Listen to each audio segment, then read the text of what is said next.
matagutlo, matagadlaw. Adunay mga panghitabo dito sa kauluhan, panghitabo sa gawa sa atong nasod, ug adunay mga panghitabo dinhi sa atong dapit. Mga panghitabo nga mao'y makapaikag sa katawhan, nga mabinantayon sa lakat ug dagan sa panahon karon.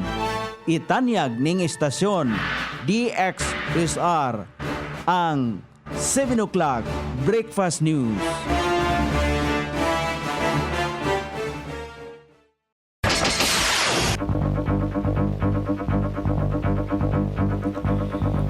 Higala, kumusta? May buntag Iligan, may buntag Mindanao, may buntag Pilipinas. Adlang Huwebes karon pitsa 5 ni buwan sa Hunyo ning tuiga 2025. Sangan sa ato station manager Pastor Robin Sulapas. Kini ang inyong ka-isar kabisaya Nonay B, ang matod sa hanay sa balita sa alas 7. O karon sa uluhang tudling sa ato mga balita, City Health Office may discourage sa pagpatandok o pagpatamba lamang og ahos kung mapaakan og iro o iring. Gregorio Tellios Memorial Hospital gibansay sa paggamit og Integrated Hospital Operations and Management Information System. Mga tag-iya og hayop mag-amping sa paghandle sa mga binuhi nga iro og iring.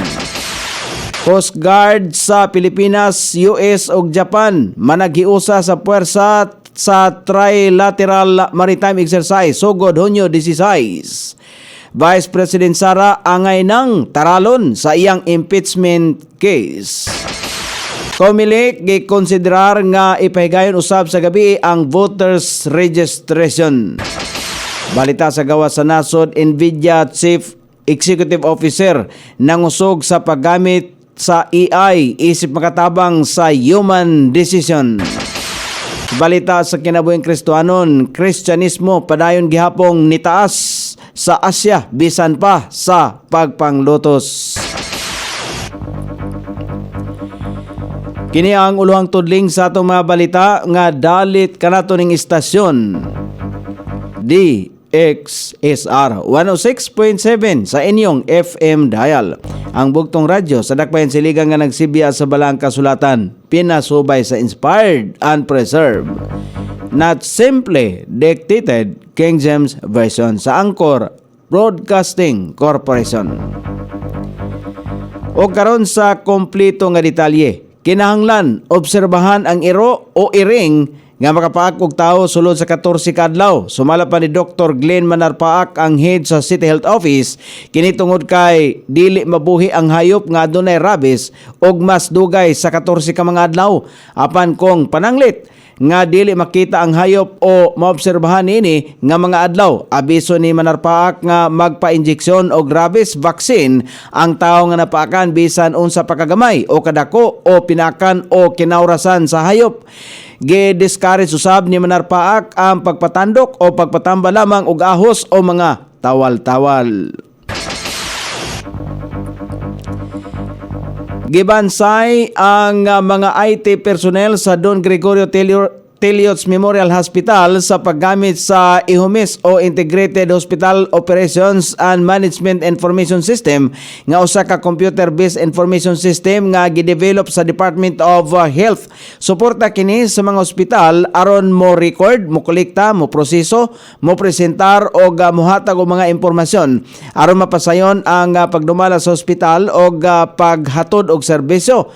Ang IHOMIS mo padali sa mga transaksyon sa ospital, makahatag dayon og impormasyon kalabot sa mga rekurso o serbisyo. Hipusanan sa mga records sa pasyente ingon man magamit alang sa sayon og paspas nga pagproseso sa claims ngadto sa PhilHealth. Ang Department of Health mao ang mohatag sa software, training, technical support og claims sa transmission. Samtang counterpart sa hospital ang hardware og internet connection.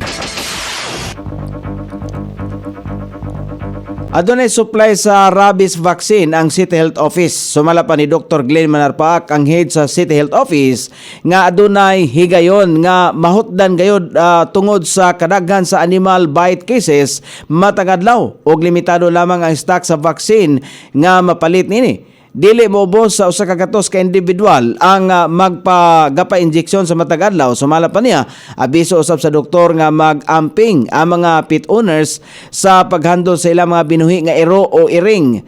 Kini tungod kay kadaghanan sa mga animal bite cases nga ilang madawat mao ang mga tag-iya nga napaakan sa hayop nilang binuhi. Girekomendar usab niya nga mabakunahan kon pabakunahan o irehistro sa City Veterinary Office sa Tambo Terminal ang mga iro o iring aron adunay dobleng proteksyon kontra rabies.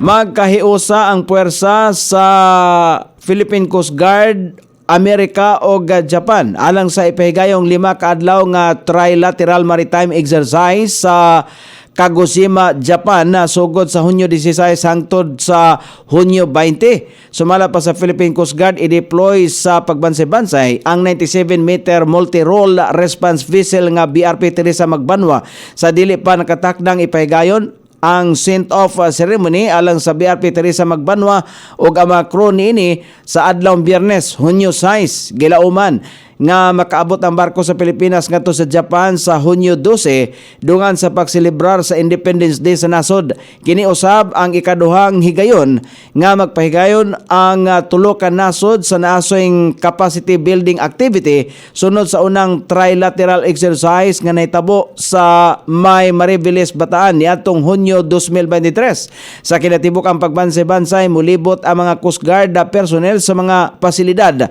magpahigayon og mutual visit sa mga patrol vessels, maritime exercise meetings o capacity building exercises.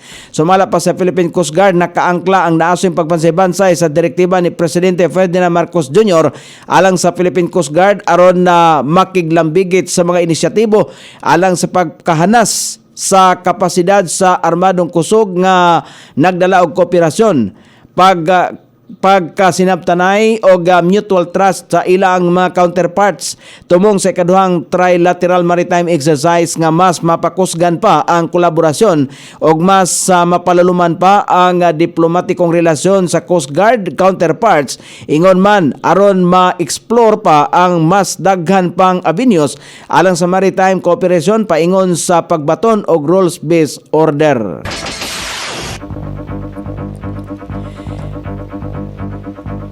Gipalanog sa grupo ni incoming mamamayang Liberal Party List Representative Leila de Lima kuyog ang ubang grupo ngadto sa Senado nga sugda na ang pagtaral kang Vice President Sara Duterte. Kini nunot sa giatubang ni Vice President Sara nga articles of impeachment sa Senado nga nalangan na pagsamot tungod kay nasibog ang pagtuki nini ngadto sa Hunyo 11 gikan sa pitsa 2 unta ang unang nalatin nga schedule. Kini nga singgit sa maong grupo mao itubag usab sa resolusyon nga gipatuyok ni Senador Ronald Bato de la Rosa nga hingpit nang ibasura ang reklamo batok kang Vice President Sara.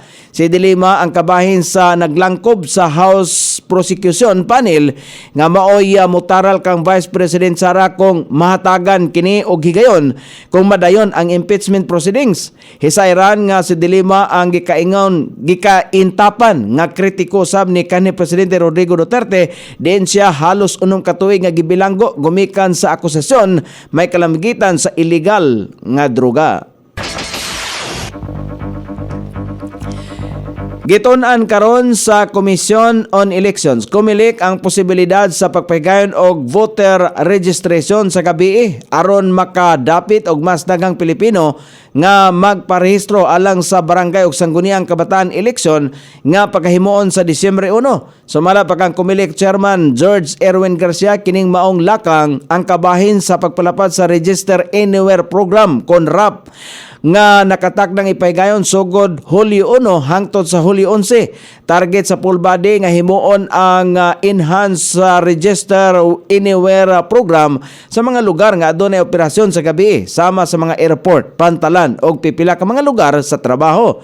Kalabot pa nini, malaumon ang komisyon nga sa pamaagi sa dugang oras alang sa pagparehistro, makabot nila ang target nga makakuha og 1 milyong mga bag-ong rehistradong butante. Samtang gawa sa bag-ong registrant, mudawat usab ang Comelec og aplikasyon alang sa reactivation o transfer sa rehistro o uban pang may kalabutan sa serbisyo sugod Hulyo 1 hangtod Hulyo 11.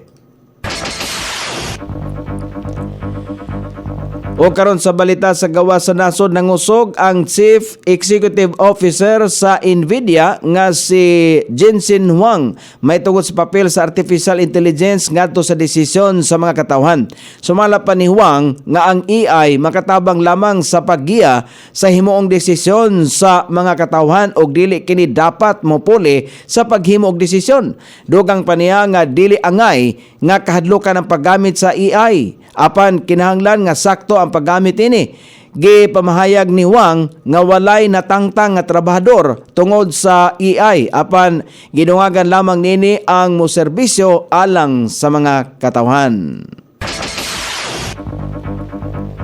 O karon sa balita sa kinabuhing Kristohanon, bisan pa man sa grabe nga pagpanglutos nga nataho sa mga katawhan sa kontinente sa Asia, nagpadayon gihapon sa pagdaghan ang mga Kristohanon. Sumala pa sa International Christian Concern nga nasa 8 ngadto sa 415 milyon ka mga katawhan. Karon sa Asia ang Kristohanon kon ikumpara sa 3% sa tibok katawan sa Asia nga nataho niadtong tuig 2010. Apan sumala pa usab sa ubang eksperto nga posibleng ana sa 9 ngadto sa 15% sa tibok populasyon sa Asia ang mga Kristohanon. Sa taho ang mga nasod nga South Korea, Mongolia, Laos, Myanmar, Indonesia ug Malaysia ang adunay taas nga pagsaka sa mga Kristohanon.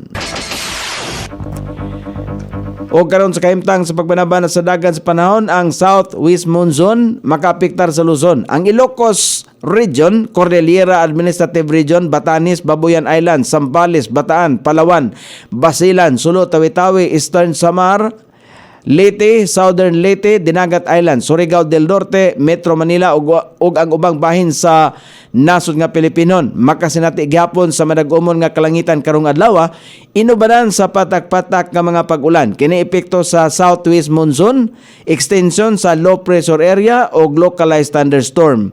Sukod sa temperatura dinhi sa dakbayan siligan, ang kabugnaon ana sa 26 ug ang kaniton musangko sa 33 degrees sentigrado. Ang adlaw misilang kaganahan sa alas 5:26 ug mosahop unya sa alas 6:23 sa sayong takna sa kagabion. Inyong nabati ang kinatibuk-ang hanay sa balita sa alas 7 nga dalit kanato ning istasyon DXSR 106.7 sa inyong FM dial. Ang bugtong radyo sa dakbayan silingan nga nagsibya sa balaang kasulatan, pinasubay sa inspired and preserved, not simply dictated King James Version sa Anchor Broadcasting Corporation. Sangan sa tigsuat sa itong balitang international ug sa kinabuhing Kristohanon, Pitjan sa balita lokal, Coney Island. Sa ato station manager Pastor Robin Solapas. Kini ang inyong ka-isar kabisaya Nonoy B. Magpasalamat ug moingon maayong buntag Iligan.